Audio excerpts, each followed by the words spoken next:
Diễm xin chào cô, chú, anh chị, các bạn và các em. Hôm nay Diễm chia sẻ một món ngon của người Nhật, món cơm cuộn tên gọi là maki. Món này thì nhà Diễm ăn thường lắm tại vì Vitu rất là thích. Cách làm thì đơn giản. Trong video Diễm chia sẻ cách nấu cơm sushi làm sao cho thiệt là ngon. Cách mình làm các loại sốt để kết hợp lại ra miếng cơm cuộn ngon như là ở nhà hàng. Bây giờ mình cùng vào bếp làm món cơm cuộn maki này với Diễm nha.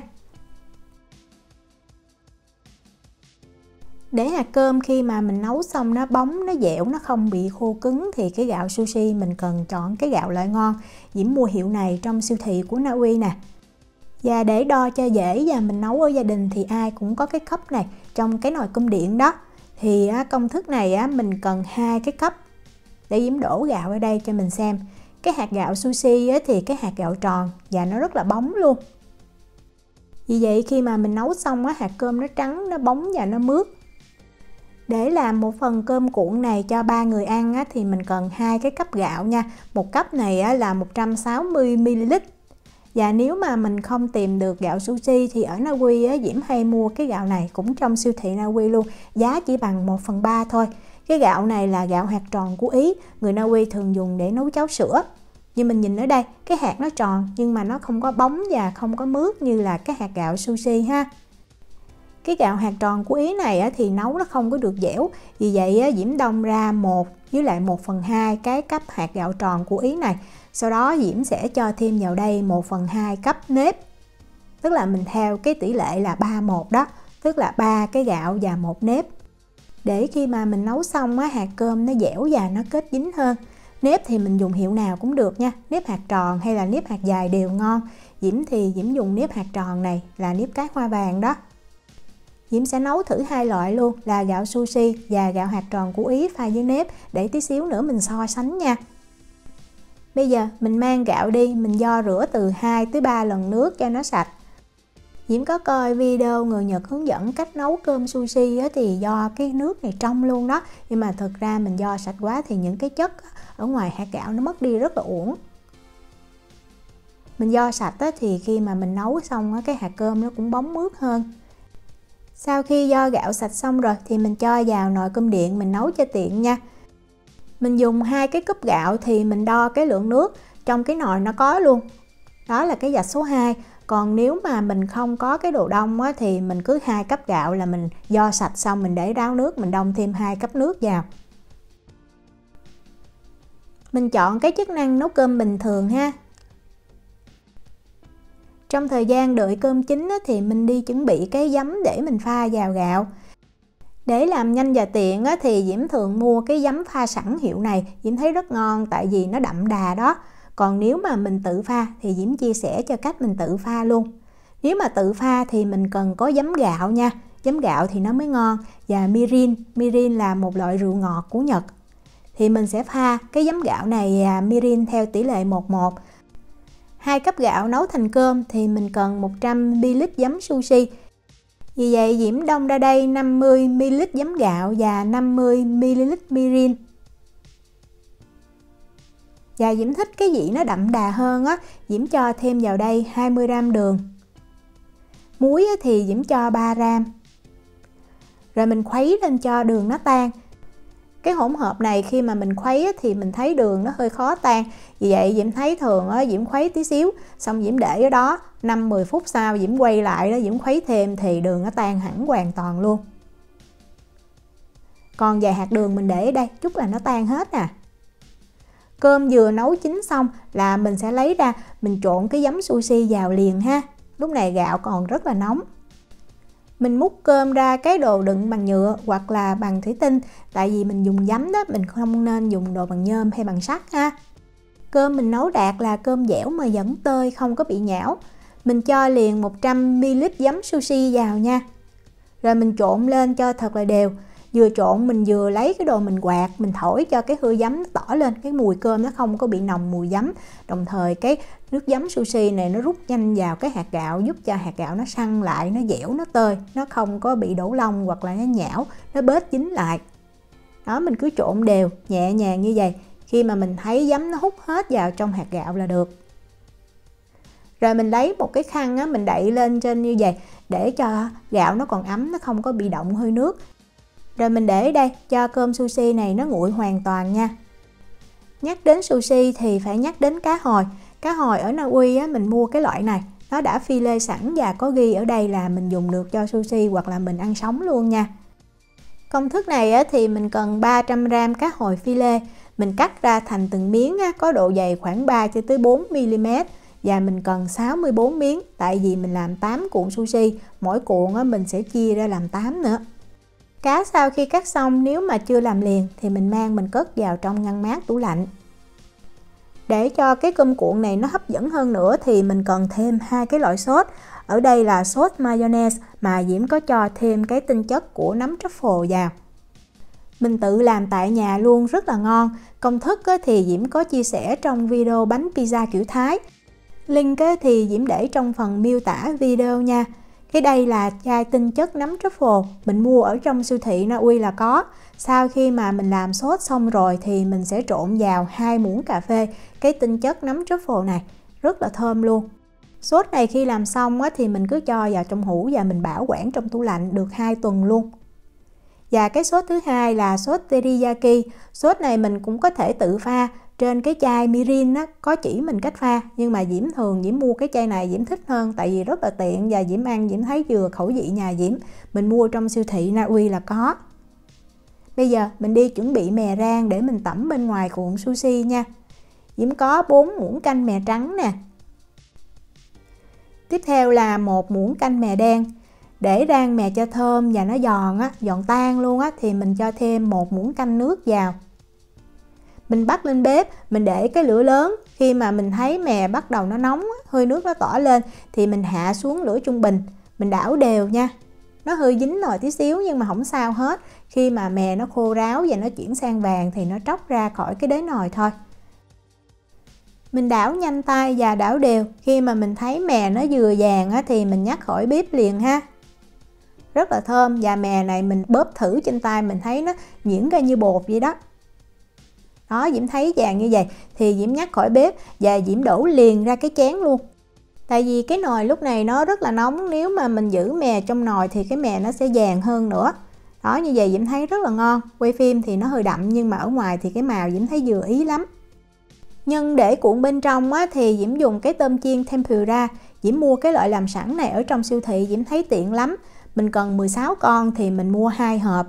Cái này nó đã chiên sơ rồi, vì vậy mà khi mua về mình để ở ngoài khoảng 30 phút cho tan đá. Rồi mình xếp vào trong nồi chiên không dầu và mình chiên thôi. Mình chiên ngập dầu cũng được, nhưng mà Diễm thấy mình chiên bằng nồi chiên không dầu nó giòn hơn và giảm được dầu mỡ nữa. Mình chiên ở nhiệt độ là 200 độ C trong thời gian 10 phút thì tôm nó giòn rụm luôn và giòn rất là lâu. Còn nếu mà mình tự làm thì mình cần có tôm tươi đã lột vỏ và lấy đường chỉ đen. Nếu mà con tôm nó size 36-40 thì mình cần 24 con. Còn nếu mà size 16-20 thì mình cần 16 con là đủ. Và để nhanh và tiện chiên con tôm nó không có bị co lại thì Diễm thường lấy cái que xiên thịt Diễm xiên vào con tôm cho nó thẳng như vậy. Mình chiên dễ dàng và lúc chiên xong tôm nó cũng thẳng, mình cuộn trong cái cuốn sushi rất là dễ. Bột để chiên thì mình dùng bột chiên giòn nha. Diễm cũng mua cái gói pha sẵn này của Thái Lan. Còn nếu mà mình không có cái bột chiên giòn này thì Diễm có công thức bột chiên giòn luôn. Mình nhắn mình hỏi thì Diễm gửi công thức. Đó, cái hiệu này thì làm rất là tiện. Và cách pha thì mình pha như trên cái gói bao bì nó hướng dẫn luôn. Một gói bột này thì mình cho vào 200 ml nước lạnh. Lưu ý là mình dùng nước lạnh để mình pha thì mình chiên tôm nó giòn lâu hơn. Đó, rồi mình khuấy bột ra cho đều thôi. Khuấy cho bột nó thiệt mịn là mình mang mình đi chiên liền luôn, không cần đợi bột nó nghỉ gì hết. Dầu chiên thì nhiệt độ là 180 độ C nha. Khi dầu nóng đủ rồi thì mình mới nhúng tôm vào trong bột và mình mang mình đi chiên. Đó, mình nhúng thiệt là đều bột như vậy. Cho bột nó nhiễu xuống chút ha. Rồi mình cho liền vào trong cái nồi dầu đã nóng. Chiên rất là nhanh luôn, thời gian khoảng chừng 2 cho tới 3 phút à. Nếu mà so sánh tôm mình mua sẵn và tôm mình tự chiên thì tất nhiên tôm mình tự chiên ngon hơn rất là nhiều. Nhưng mà để làm cho tiện và không phải chiên dầu mỡ đó thì Diễm cũng thường mua sẵn lắm. Mình thấy tôm nó vàng thì mình vớt ra nha. Rất là giòn và thơm. Muốn giòn hơn nữa thì mình chiên 2 lần, nhưng mà Diễm thấy mình chiên 1 lần như vậy cũng đủ rồi. Và lưu ý là vừa chiên xong thì mình rút cái que xiên thịt ra liền để cho dễ rút. Mình để cho nó nguội thì nó sẽ bám chặt vào con tôm mình khó rút ra lắm. Như vậy là mình đã chiên xong tôm rồi. Diễm có thêm ở đây là hành lá. Hành lá thì mình sẽ chia cái đầu hành trắng và cái phần hành xanh ra riêng. Đầu hành trắng này mình cắt nhuyễn để chút mình cho vào trong nhân. Còn cái phần hành lá xanh này mình cũng cắt nhỏ luôn, và chút nữa mình rắc bên trên, bên ngoài, ăn nó thơm và cái màu xanh nó cũng đẹp nữa. Thêm một nguyên liệu không thể thiếu đó chính là bơ. Bơ công thức này mình cần 2 trái nha. Lựa bơ rất là quan trọng. Mình bóp vào trái bơ mình thấy vừa mềm là ngon, không có mềm quá hoặc là cứng nha. Mềm quá thì nó bị nhão, bị bở, mình cuốn không có đẹp, còn cứng thì không có ngon. Bơ thì mình cắt nó ra làm tư như vậy. Mình đừng có cắt nhỏ nha. Khi nào cuộn rồi mình hãy cắt nhỏ, tránh cho bơ nó bị thâm đen đó. Đó, mình lột vỏ ra, mình để sẵn như vậy. Để cuộn lại thì mình cần 4 lá rong biển. Và 4 lá rong biển này mình cắt nó ra làm đôi để mình được 8 cái lá. Hiệu nào dùng Diễm thấy cũng ngon hết nha. Để ở đây. Để cuộn cho dễ thì mình cần có thêm cái mành tre cuộn sushi. Cái mành tre này cái kích thước của nó là 24 x 24 cm. Và tại vì mình cuộn maki, tức là cơm nó nằm bên ngoài. Vì vậy mình lấy màng bọc thực phẩm mình bọc cái mành tre lại, hoặc nếu mà mình có cái túi nào mà nó vừa thì mình cho vào. Diễm thì Diễm hay dùng cái màng bọc thực phẩm, Diễm bọc lại như vậy. Làm rất là nhanh và dễ. Cái màng bọc thực phẩm nó cũng mỏng đó, mình cuộn dễ dàng hơn là mình cho vào trong cái túi. Đây là cơm mà Diễm đã để nguội rồi. Và cái cơm sushi này là Diễm nấu, Diễm trộn giữa gạo của Ý và nếp. Đó, mình nhìn thấy hạt cơm nó vẫn dẻo nha, nó vẫn tơi, nhưng mà nó không có bóng như là mình dùng cái gạo sushi. Tại vì cái hạt gạo này lúc mà mình xem cái hạt gạo còn sống nó đã không có mướt rồi. Đây là cơm mà Diễm nấu bằng gạo sushi luôn nè. Mình thấy hạt cơm nó trắng hơn, nó bóng, nó mướt hơn. Và lúc mà mình cuộn, mình tơi cái hạt cơm ra Diễm thấy dễ dàng hơn. Tại vì nó dẻo nhưng mà nó không có bị bết dính như là mình trộn nếp vào. Công thức này thì mình cuốn được 8 cuộn. Vì vậy cơm mình sẽ chia làm 8 phần bằng nhau. Nếu mình cân là khoảng 90g một cuộn sushi nha. Mình cho cơm vào ngay giữa rồi mình dùng tay này mình tơi nó ra cho nó đều. Làm sao cho nó bằng 1/2 cái mành tre là được. Đó, như vậy. Rồi mình lấy cái miếng nù ri đã cắt đôi đó. Mình cho cái mặt bóng nó nằm ở dưới. Đó, mình để cái lá nù ri như vậy.